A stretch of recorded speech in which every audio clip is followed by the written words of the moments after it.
आज 27 अप्रैल 2026 के बाबा के अनमोल मधुर धारणा युक्त महावाक्य सुनेंगे।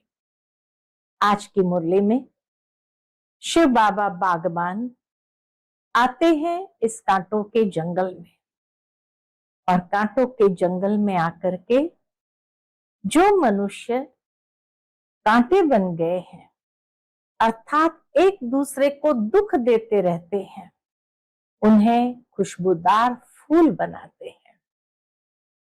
इसीलिए तो परमात्मा की महिमा है कि जो कांटों को फूल बनाने वाले हैं।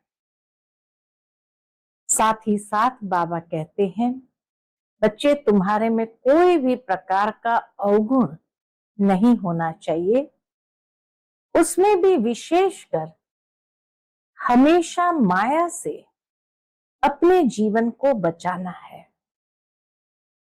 काम महाशत्रु से स्वयं को सावधान रखना है। तो आज के बाबा के धारणा युक्त महावाक्य जो अनेक रूप से हम बच्चों को शिक्षा, सावधानी और प्रेरणाएं दे रहे हैं, सुनते हैं आज के बाबा के अनमोल मधुर महावाक्य। ओम शांति। मीठे बच्चे, तुम्हें फूल बन सबको सुख देना है। फूल बच्चे मुख से रत्न निकालेंगे। उनकी विशेषता बताई कि फूल बच्चे सबको सुख देंगे और मुख से रत्न निकालेंगे। आज की मुरली से प्रश्न है, फूल बनने वाले बच्चों प्रति भगवान की कौन सी ऐसी शिक्षा है जिससे वह सदा खुशबूदार बने रहे? उत्तर है, हे मेरे फूल बच्चे, तुम अपने अंदर देखो कि मेरे अंदर कोई आसुरी अवगुण रूपी कांटा तो नहीं है। अंदर अगर कोई कांटा है तो जैसे दूसरे के अवगुण से नफरत आती है, वैसे अपने आसुरी अवगुणों से नफरत करो तो कांटा निकल जाएगा। अपने को देखते रहो, आत्मनिरीक्षण करते रहना है। इस बात का मनसा वाचा कर्मणा, ऐसा कोई विकर्म तो नहीं होता है जिसका दंड भोगना पड़े। ओम शांति। रूहानी बच्चों प्रति रूहानी बाप बैठ समझाते हैं। इस समय रावण राज्य होने कारण मनुष्य सब है देह अभिमानी, इसलिए उन्हों को जंगल का कांटा कहा जाता है।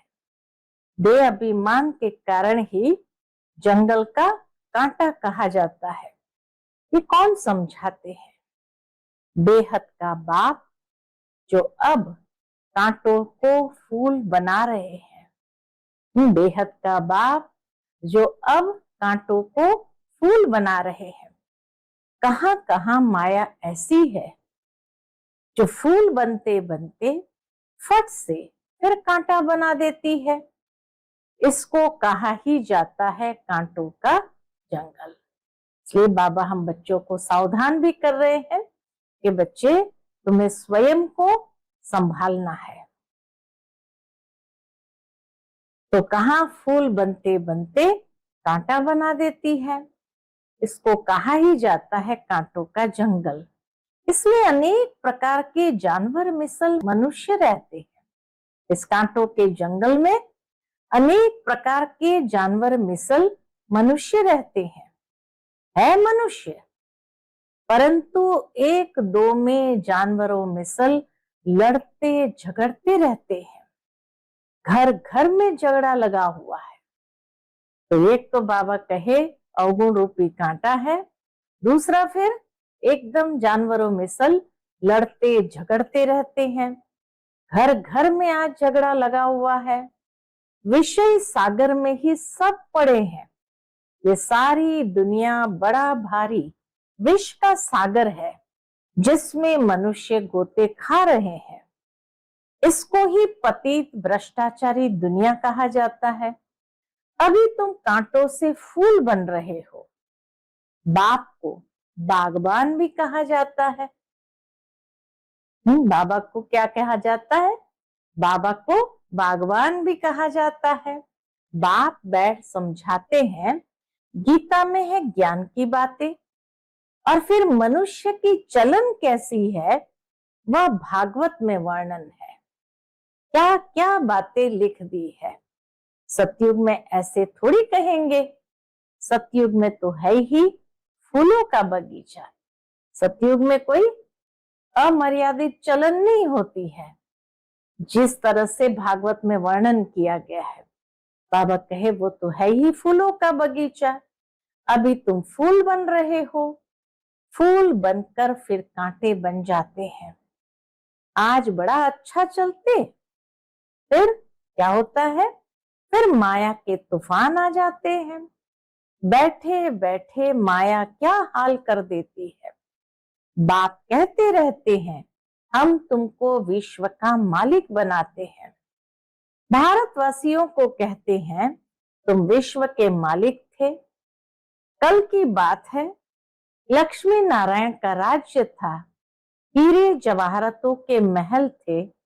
उनको कहते ही है गार्डन ऑफ अल्लाह। जंगल यहाँ है, फिर बगीचा भी यहाँ होगा ना। भारत स्वर्ग था, उसमें फूल ही फूल थे। बाप ही फूलों का बगीचा बनाते हैं। फूल बनते बनते फिर संग दोष में आकर खराब हो जाते हैं। बस बाबा हम तो शादी करते हैं। बाबा के पास भी आकर क्या कहते? बस बाबा हम तो शादी करते हैं। माया का भपका देखते हैं ना। यहाँ तो है ही बिल्कुल शांति। ये दुनिया सारी है जंगल। जंगल को जरूर आग लगेगी, तो जंगल में रहने वाले भी खत्म होंगे ना। वही आग लगनी है जो 5000 वर्ष पहले लगी थी। बाबा कहे वही आग लगनी है जो 5000 वर्ष पहले लगी थी, जिसका नाम महाभारत लड़ाई रखा गया है। एटॉमिक बॉम्ब्स की लड़ाई तो पहले यादवों की ही लगती है, वह भी गायन है। साइंस से मिसाइल्स बनाए हैं। शास्त्रों में तो बहुत कहानियां हैं। बाप बच्चों को समझाते हैं ऐसा कोई पेट से थोड़ी मुसल आदि निकल सकते हैं।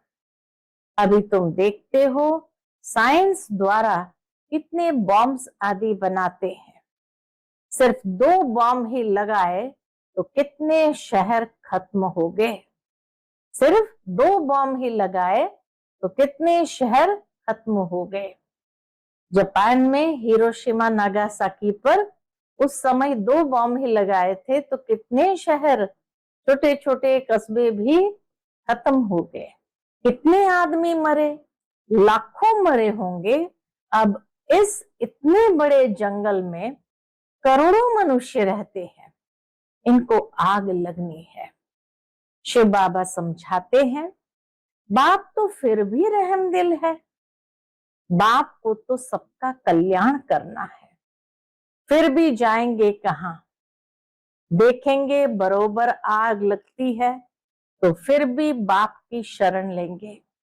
बाप है सर्व का सदगति दाता, पुनर्जन्म रहित।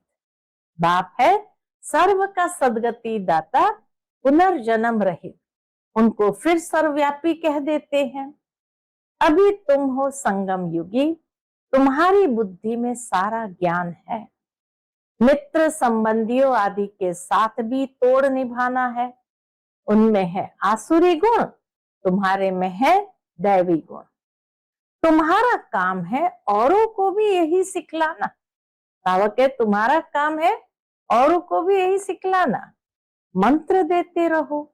प्रदर्शनी द्वारा तुम कितना समझाते हो।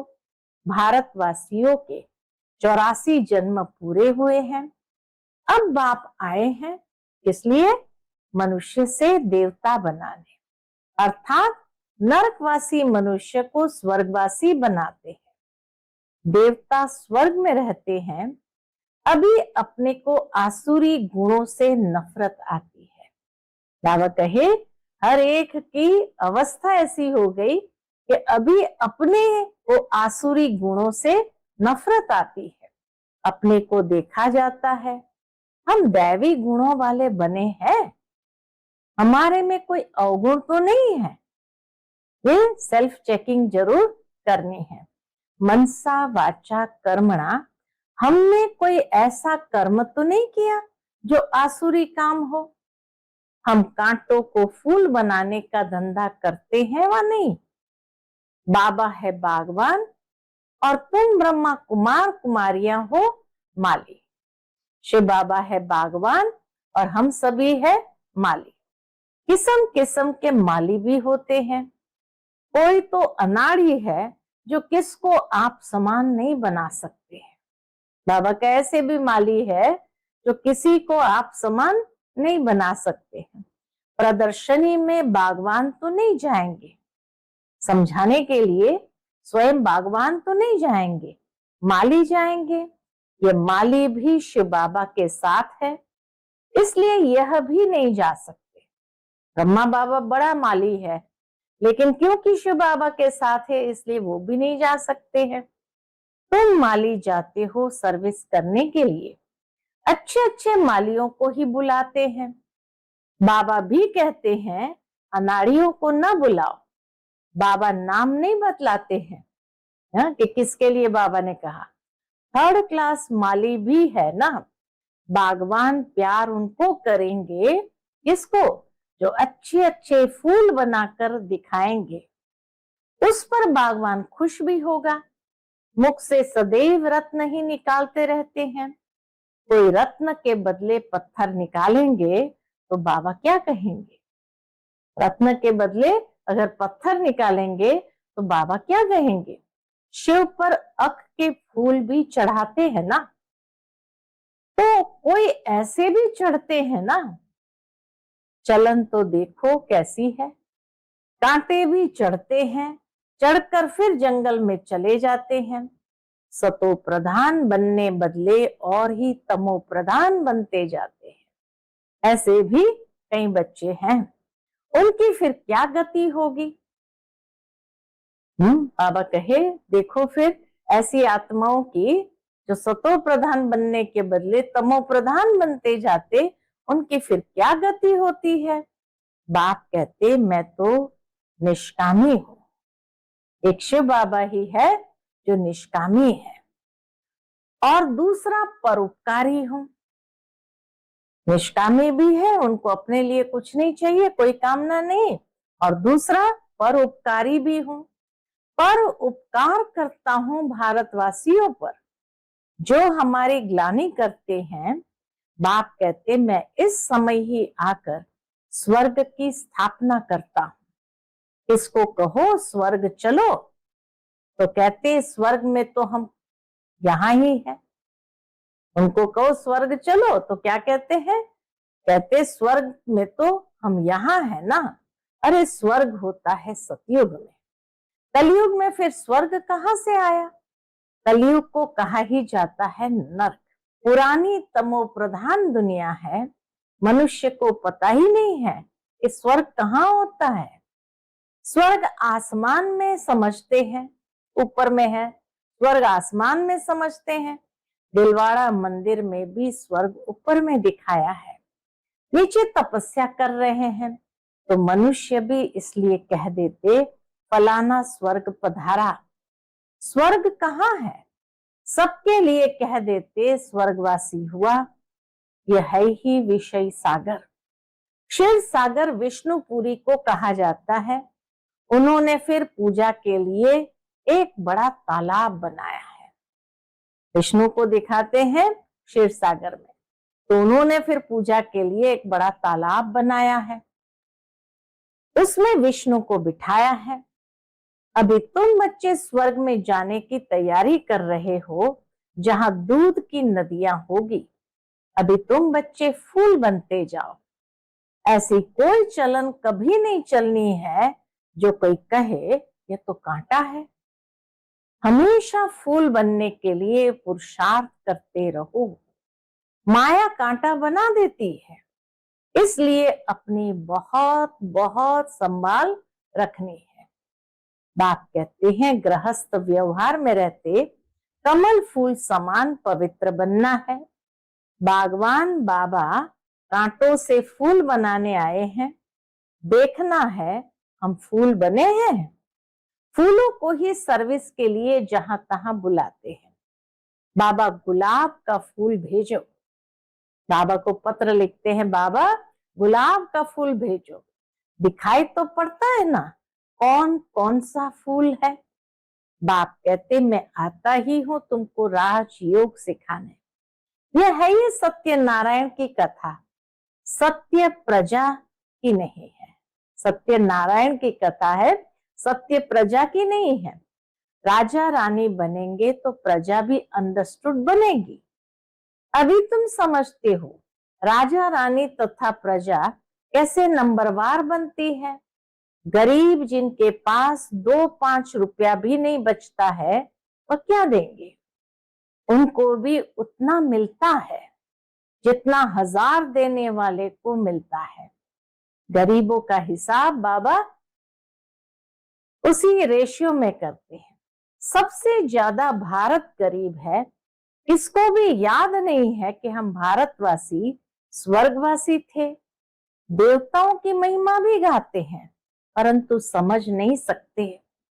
जैसे मेंढक टांटा करते हैं, बुलबुल आवाज कितना मीठा करती है, अर्थ कुछ नहीं।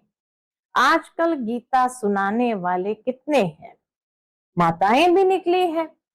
गीता से कौन सा धर्म स्थापन हुआ ये कुछ भी नहीं जानते हैं। थोड़ी रिद्धि सिद्धि कोई ने दिखाई तो बस समझेंगे ये भगवान है। गाते हैं पतित पावन तो पतित है ना। बाप कहते विकार में जाना ये नंबर 1 पतितपना है। ये सारी दुनिया पतित है। सब पुकारते हैं हे पतित पावन आओ। अब उनको आना है वह गंगा स्नान करने से पावन बनना है। अभी उनको बाबा के पास आना है वह गंगा स्नान करने से पावन बनना है। बाप को मनुष्य से देवता बनाने के लिए कितनी मेहनत करनी पड़ती है।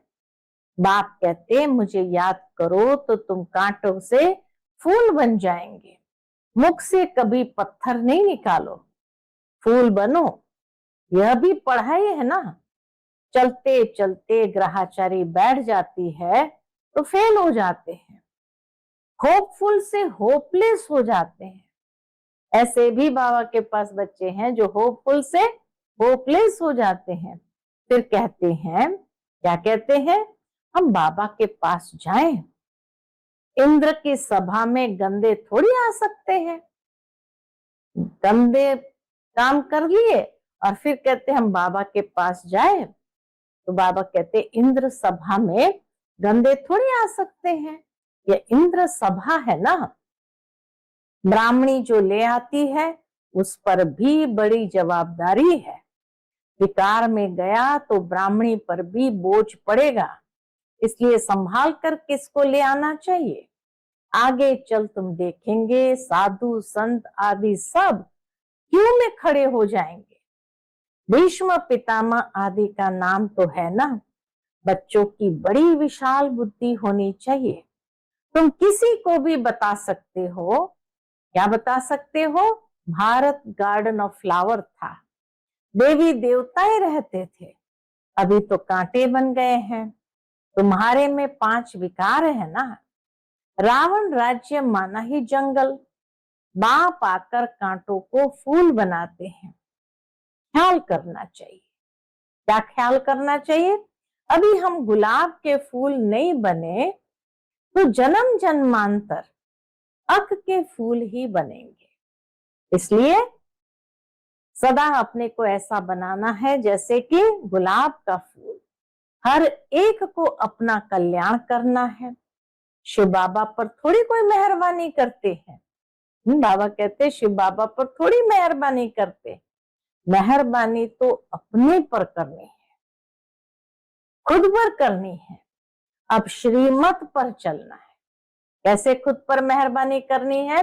श्रीमत पर चलकर बगीचे में कोई जाएंगे तो खुशबूदार फूलों को ही देखेंगे, अक को थोड़ी देखेंगे। फ्लावर शो होता है ना, यह भी फ्लावर शो है। बड़ा भारी इनाम मिलता है, बहुत फर्स्ट क्लास फूल बनना है, बड़ी मीठी चलन चाहिए। बाबा कहते हैं उसके लिए बड़ी मीठी चलन चाहिए, क्रोधी के साथ बड़ा नम्र हो जाना चाहिए।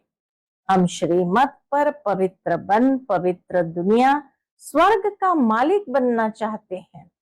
युक्तियां तो बहुत होती है ना, माताओं में त्रिया चरित्र बहुत होते हैं। चतुराई से पवित्रता में रहने के लिए पुरुषार्थ करना है। तुम कह सकती हो कि भगवान वाच काम महाशत्रु है, पवित्र बनो तो सतो प्रधान बन जाएंगे। तो क्या हम भगवान की नहीं माने? युक्ति से अपने को बचाना चाहिए। विश्व का मालिक बनने के लिए थोड़ा सहन किया तो क्या हुआ? इतना बाबा इजी कर देता है कोई को भी। अपने लिए तुम करते हो ना, करना तो खुद के लिए ही है और किसी के लिए तो नहीं करते। वह राजाई के लिए लड़ते हैं, तुम अपने लिए सब कुछ करते हो। पुरुषार्थ करना चाहिए, बाप को भूल जाने से ही गिरते हैं, फिर शर्म आती है, देवता कैसे बनेंगे? हम बाबा कहते हैं बाप को भूल गए तो जरूर गिरते हैं, फिर स्वयं पर ही शर्म आती है, देवता कैसे बनेंगे? अच्छा, मीठे मीठे सिकिलदे बच्चों प्रति माता पिता बाप दादा का याद प्यार और गुड मॉर्निंग। रूहानी बाप की रूहानी बच्चों को नमस्ते। हम सब रूहानी बच्चों की रूहानी माता पिता बाप दादा को याद प्यार, गुड मॉर्निंग और नमस्ते नमस्ते। शुक्रिया बाबा, शुक्रिया। आज की मुरली से धारणा के लिए मुख्य सार है। पहली पॉइंट, माया के ग्रहाचारी से बचने के लिए मुख से सदैव ज्ञान रत्न निकालने हैं। संग दोष से अपनी संभाल रखनी है। दूसरी पॉइंट, खुशबूदार फूल बनने के लिए अवगुणों को निकालते जाना है। श्रीमत पर बहुत बहुत नम्र बनना है। काम महाशत्रु से कभी भी हार नहीं खानी है। युक्ति से स्वयं को बचाना है, युक्ति से स्वयं को बचाना है। आज का बाप दादा का मधुर वरदान हम बच्चों के प्रति है, शक्तियों को करामात के बजाय, शक्तियों को करामात के बजाय कर्तव्य समझकर प्रयोग करने वाले पूजन व गायन योग्य भव। शक्तियों को करामात के बजाय कर्तव्य समझकर प्रयोग करने वाले पूजन व गायन योग्य भव। याद द्वारा जो शक्तियों की प्राप्ति होती है, उन्हें करामात समझकर प्रयोग नहीं करना है, लेकिन कर्तव्य समझकर कार्य में लगाना है। उन मनुष्य के पास रिद्धि सिद्धि की करामात होती है, लेकिन आपके पास है श्रीमत। श्रीमत से शक्तियां जरूर आती है, इसलिए संकल्प से कर्तव्य सिद्ध होते हैं। श्रीमत से शक्तियां जरूर आती है, इसलिए संकल्प से कर्तव्य सिद्ध होते हैं। संकल्प से किसको कार्य की प्रेरणा दे सकते हो, यह भी शक्ति है। लेकिन श्रीमत में जब अपनी मनमत मिक्स न हो तब गायन और पूजन योग्य बनेंगे। श्रीमत में अपनी मनमत मिक्स न हो तब गायन और पूजन योग्य बनेंगे। आज का स्लोगन है, किसी भी प्रकार की हलचल में दिल शिकस्त होने के बजाय बड़ी दिल वाले बनो। किसी भी प्रकार की हलचल में दिल शिकस्त होने के बजाय बड़ी दिल वाले बनो। ये अव्यक्त इशारा है। महान बनने के लिए मधुरता और नम्रता का गुण धारण करो। इसके अंतर्गत जो सरल चित है वही मधुरता के गुण संपन्न है। वही सदा हर्षित रहते हैं। हर्षित चित्त है तो सबको आकर्षित करते हैं। हर्षित चित्त है तो सबको आकर्षित करते हैं। हर्षित का अर्थ ही है अति इंद्रिय सुख में झूमना। हर्षित का अर्थ ही है अति इंद्रिय सुख में झूमना। ज्ञान का सिमरण करते, अव्यक्त स्थिति का अनुभव करते, अतीन्द्रिय सुख में झूमना, इसको ही कहा जाता है हर्षित। ज्ञान का सिमरण करते, अव्यक्त स्थिति का अनुभव करते, अतीन्द्रिय सुख में झूमना, इसको कहा जाता है हर्षित। ऐसा जो हर्षित रहता है वही आकर्षित करता है। वैसे भी स्माइलिंग फेस हमेशा सबको अपनी ओर आकर्षित करता है। इसलिए बाबा भी कहते तुम सदा हर्षित मुख रहो ताकि सबको आकर्षित कर सकते हो। अच्छा, ओम शांति।